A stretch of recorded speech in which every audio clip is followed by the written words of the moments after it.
Shalom, selamat sore Bapak Ibu, Saudara-saudara yang kekasih yang diberkati Tuhan. Setelah kita beraktivitas sepanjang hari ini, saya mengajak untuk sejenak datang kepada Tuhan, mendengarkan firman Tuhan yang boleh menambah berkat rohani dalam kehidupan kita. Mari kita awali dengan doa. Bapa kami dalam kerajaan sorga, Allah yang Maha Kasih, senantiasa kami ucapkan syukur dan terima kasih untuk berkat-Mu sepanjang aktivitas hari ini, dan semuanya berjalan dengan baik atas campur tangan Tuhan. Tuhan, sebentar kami akan mendengarkan uraian firman Tuhan melalui pelajaran sekolah Sabat. Kiranya boleh membuka wawasan kami, mengerti rencana Tuhan dalam kehidupan kami. Memberkati kami semua Tuhan. Mohon ampun dosa kami. Dalam nama Tuhan Yesus kami berdoa. Amin. Pelajaran kita minggu ini didasarkan pada Mazmur 23. Mazmur yang ditulis oleh Daud, Raja Daud. Merupakan satu pengalaman perjalanan hidup Daud. Kita hafal ayat ini yang mengatakan Tuhan adalah gembalaku, takkan kekurangan aku, dan seterusnya. Hidup ini adalah sebuah perjalanan. Sebuah perjalanan yang menuju satu tempat. Nah, tetapi ingat, ada dua jalan yang boleh kita pilih, yaitu jalan yang lebar dan jalan yang sempit. Seperti nyanyian anak-anak, ya. Di dalam dunia ada dua jalan, lebar dan sempit. Jalan yang lebar, jalan yang tanpa hambatan, yang mulus, yang membuat kita nyaman, senang, semaunya. Bahkan apa?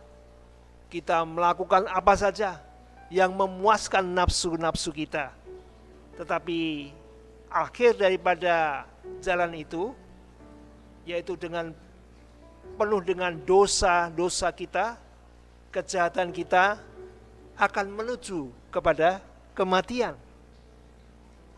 Jalan yang satu adalah jalan yang sempit.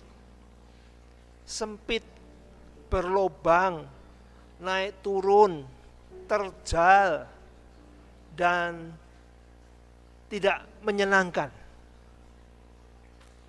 Tetapi inilah jalan yang dipilih atau yang disebut sekolah Kristus. Nah, kita membutuhkan pemandu, penunjuk jalan, agar kita tidak salah pilih. Ya. Amsal 14 ayat 12 mengatakan, ada ya jalan yang disangka orang lurus, tapi ujungnya membawa apa? Maut, kematian. Kita membutuhkan seorang pemandu, supaya kita tidak salah pilih. Siapakah yang akan kita pilih menjadi pemandu? Yohanes 14 ayat 6.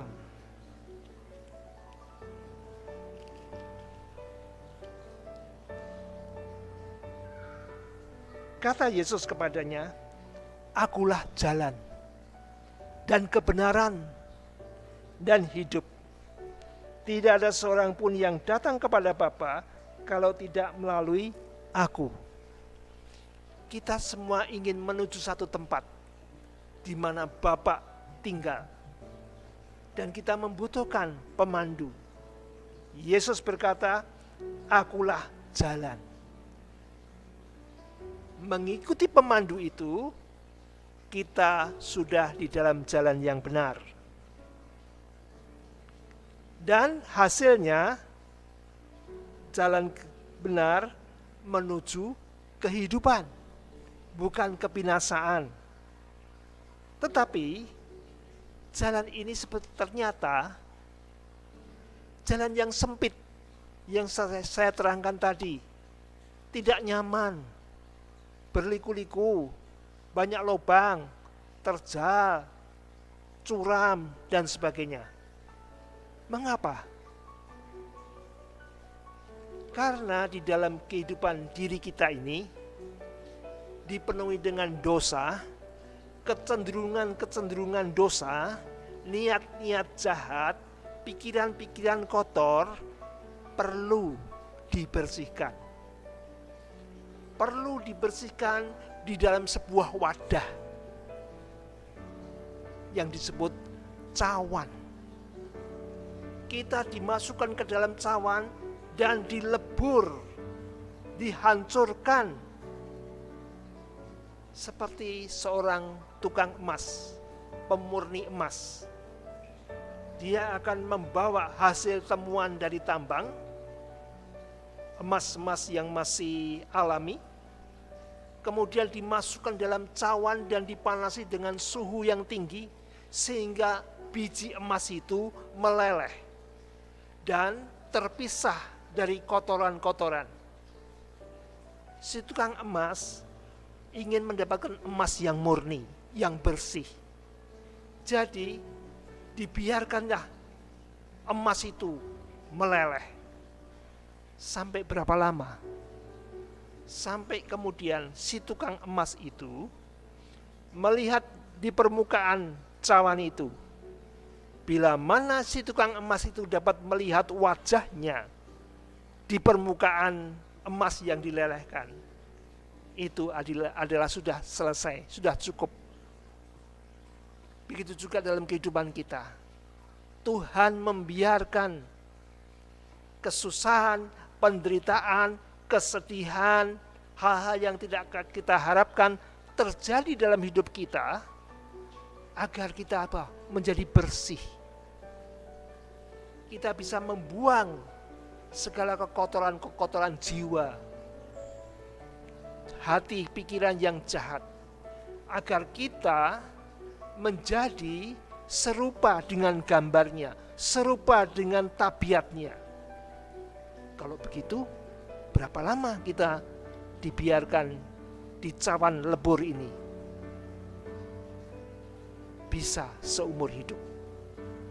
Sampai Tuhan melihat wajahnya, tabiatnya terpantul dari diri kita.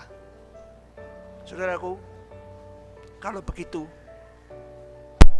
tidak selamanya tidak enak mengalami peleburan tadi itu. Tidak, saudaraku. Kita belajar dari pengalaman Raja Daud. Di dalam Mazmur 23, mari kita baca bersama-sama. Mazmur 23 ayat yang pertama. Tuhan adalah gembalaku. Ternyata bila mana kita memilih pemandu tadi, Yesus, itu ternyata bukan hanya pemandu profesinya, tetapi sebagai gembala. Seorang gembala sangat mengasihi dombanya.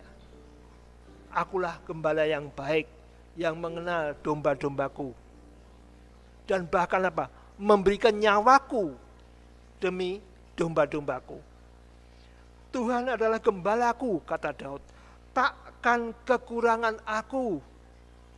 Kehidupan yang dipimpin, dipandu oleh Yesus, kita menuruti kehendaknya, perintahnya, dijamin takkan kekurangan aku. Ayat 2. Ia membaringkan aku di padang yang berumput hijau. Ia membimbing aku ke air yang tenang. Dia memberikan berkat bagi kita. Kebutuhan-kebutuhan hidup dipenuhi. Dan membawa kedamaian dalam diri kita. Ketiga, ia menyegarkan jiwaku. Ia menuntun aku di jalan yang benar oleh karena namanya. Bukan hanya berkat jasmani, materi, keperluan hidup, tetapi jiwa kita disegarkan oleh sabdanya, oleh hikmatnya, oleh hatinya yang tinggal dalam diri kita, menyegarkan jiwa kita. Yang keempat, nah, apakah selalu demikian? Nyaman, diberkati? Ayat 4. Sekalipun aku berjalan dalam lembah kekelaman, aku tidak takut bahaya. Sebab engkau besertaku, gadamu dan tongkatmu itulah yang menghibur aku. Sebagai umat-umat Tuhan yang jalan di jalan Tuhan, diizinkan untuk melalui lembah kekelaman. Satu hal yang tidak kita harapkan. Lembah kekelaman yang mungkin menyedihkan, menakutkan. Tetapi seperti Raja Daud, aku tidak takut bahaya. Karena Allah itu beserta kita. Tongkatnya, tongkat gembala itu digunakan untuk mengusir binatang-binatang atau hewan-hewan yang akan menerkam dombanya. Jadi gembala ini sangat melindungi, menjaga.